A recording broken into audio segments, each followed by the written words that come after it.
Prehodi za pešce, kjer jih zdaj ni, hitrostne ovire na šolskih poteh, večji nadzor policistov nad zaparkiranimi pločniki. To je le nekaj od zavez, ki jih je občina Radlje ob Dravi zapisala v 10 strani dolgi načrt za izboljšanje življenja otrok v mestu. Mladi se sprememb veselijo.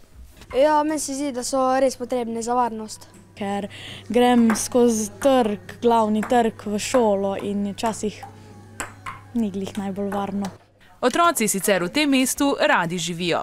Sem zelo zadovoljen z življenjem v Radljah, ker nam zelo veliko nudijo. Tu v NKC-ju se veliko družimo. A kaj si recimo še želiš v mestu? Kino, pa mogoče bazen.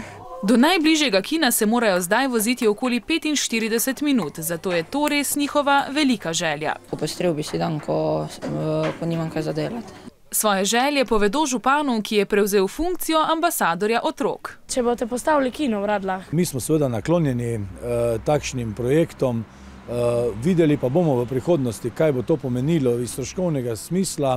Kaj pa, če bi uvedli prometno povezavo do Vuhreda, kjer je železnica, ki se po našem mnenju premalo koristi trenutno? Mi bomo zdaj proučili akcijski načrt in te ideje so več kot dobrodošle. Moram reči, pozdraviti in še posebej vesel sem, da prihajajo do otrok. Mogoče večje sodelovanje nas samih otrok pri odločanju o stvareh, ki se tičejo nas v občini. Svoje želje in pobude bodo lahko otroci v prihodnje oddali v posebne nabiralnike, pravi župan. Zdaj imajo na občini 1 leto časa, da te obljube tudi izpolnijo. Naslednje leto bomo tako lahko preverili, ali so na občini otroke upoštevali in so Radlje res postale otrokom prijazno mesto.